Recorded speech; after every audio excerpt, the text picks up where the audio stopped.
Hi, I'm Tony Mathews from Brock Urban Projects. I'll be on next week's edition of Open House with Greg Moulton. I hope you can join me. I look forward to talking to you then. Brocky, suburb Adelaide, you're absolutely right. Isn't it a magnificent place to live? Yes, it is, and I think that was a great expose of just how many fabulous spots there are in Adelaide to enjoy yourself, and up and down North Terrace with the beautiful facilities. It's just a wonderful spot to live.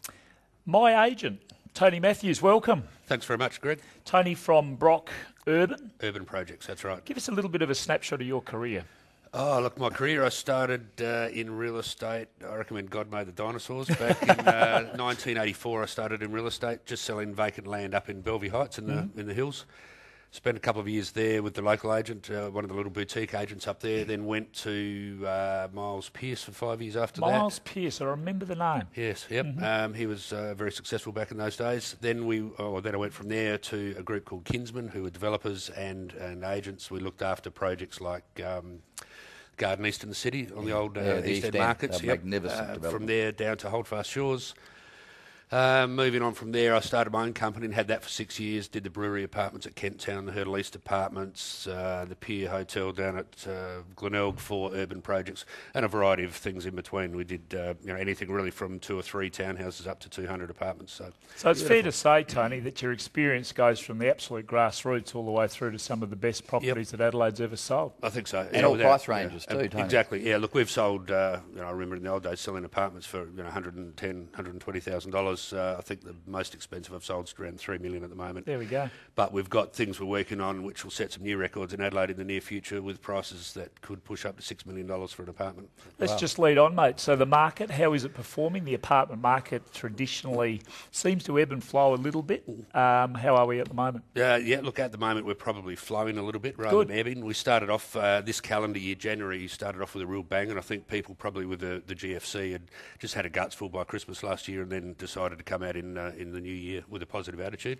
Had a great January. February, March were okay, but not brilliant. April picked up again. May went quiet, and we finished with a great June. It's like farming, isn't it? It is. Hey? Yeah, absolutely. Yeah. But it's interesting, I think, also that with the global financial crisis last year and the year before, people were actually, developers, malts, were delaying starting projects, so they had approvals and things like that. So what's happened is that there's a lag effect. There's not as many available, or haven't been, but now it's starting to come back again. Developers are actually going ahead with the projects and starting again, aren't they? Yep. Yeah, look, we're really busy at the moment. We've got it's nice to hear you're busy, Tony. Yeah. Keep away from the coffee machine at work. Yeah, well, I don't get down there very often at all anymore. So. Too busy playing, basketball or volleyball? Volleyball, mate, volleyball, yeah. That's Sorry, right. mate, we interrupted. That's right. No, look, we are busy at the moment. As Michael said, there's a lot of developers that have held back on projects, just waiting to see what was going to happen with the GFC and the washout on that.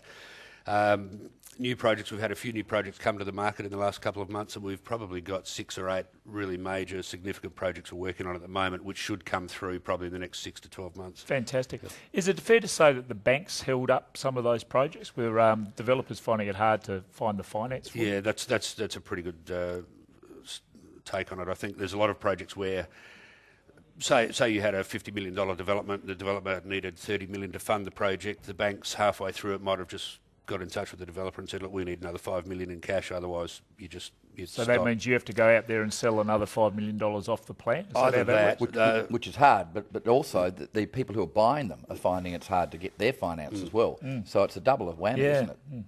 Yeah, it's either that or the developer himself has to tip in another $5 million in cash, which can be pretty difficult if you're just asked to come up with $5 million. But that seems to be freeing up a little bit at the moment. The confidence from the buyers is still there. I think Adelaide, because we're not sort of that stellar performers like, say, Gold Coast, Sydney, or whatever, we don't have the really huge peaks, and we don't have the really deep troughs. So we just sort of bubble along, and even through the crisis, our sales rates dropped a little bit, and the prices came back, maybe 10% or something, but nothing drastic. Tony, we've got a segment called You Want, and I've got a fair idea that a few people out here will want this particular product. It's the property of the week, the Apartments. Yep. Where are they located? They're located in Weymouth Street, 102 Weymouth Street, which is really right on the edge of the CBD. So to walk from there, if you're going up to King William Street, if you know Weymouth Street, on your way you could drop into George's for a cup of coffee. George's, then the Union. And you've got the Marble Bar Marble across Bar. the road. That's Quite right. a location. It's not a bad spot to live. So from King William Street, you're really maybe 1.5 blocks out, 200 metres away from King William Street.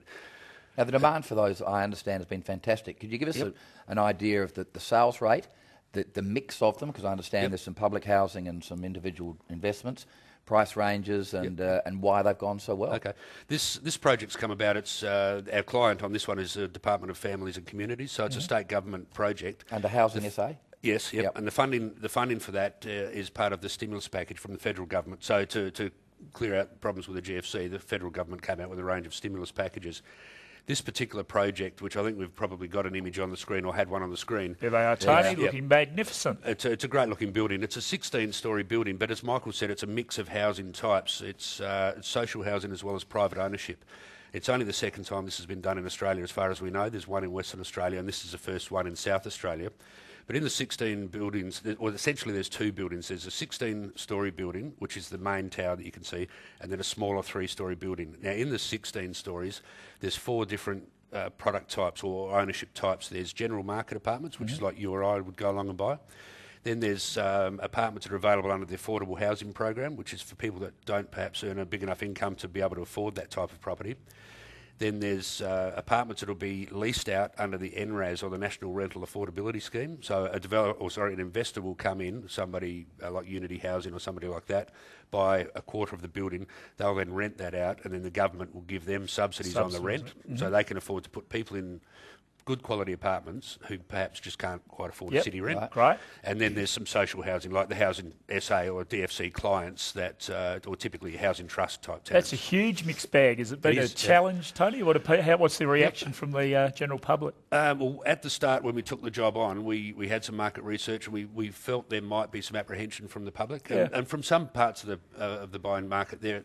Some people said, look, I don't want to live in there with those so many varied uses. Mixes, However, we went to the market on that, I think, around the middle of March. And price range? Price ranges, because we had the affordable product in there, they started around the high 100s, 195 High 100s? for a one-bedroom apartment. Right. The two-bedroom apartments up on the higher levels for the general market apartments were up to about $425,000. And we've got 2 3-bedders in there at $695 and $675, I think, or $685.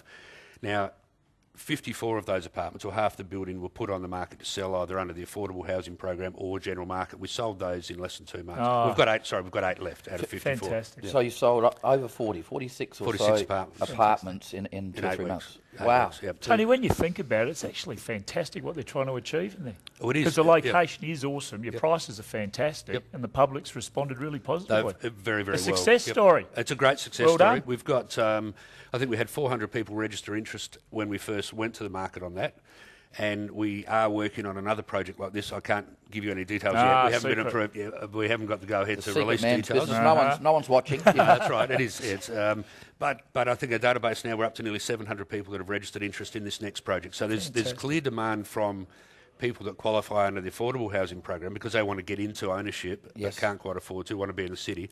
But there's really good acceptance from the general market apartment to that mixed use of ownership types in the building. Which It's is a great incentive by the government, isn't it? So it's basically federally funded, did you say? The federal government are putting up the stimulus funding for it, but the affordable housing program is a local Australian government. Apartments, Tony Mathews, and if people want to find out more about them, how do they? Look, there's a couple of ways. We can go straight to the web and search Apartments at unoapartments.com.au. You can call Brock Urban Projects, and either myself or David Buenfeld will be able to help you out on that. Phone number there, Tony? 8203 And your email address? Yeah, tmatthews at brockurbanprojects.com.au. But in the email address, it's Mathews with 1 T. 1 T only. Tony Mathews. Couldn't afford the extra T. That's all right. Thank you very much indeed for joining us. You do a fantastic job for us. Brocky described you as the guru of apartments. We'd have to agree with that. Well, I think if you're around long enough, the rest die out. Outlive your competition. But I mean, South Australia's a great market because it's not like if you go to. We were just up at the Gold Coast for our conference, which you're obviously up there, and we had a look around there. And I think the good thing about South Australia being a smaller market is the developers that are here are generally here to stay. They've got a good reputation, they've got history and so on. They're not sort of coming and going. They don't. We just have a better state to work in. So. Good on you, Tony. Tony Mathews, all the way from Adelaide, talking about apartments in Adelaide.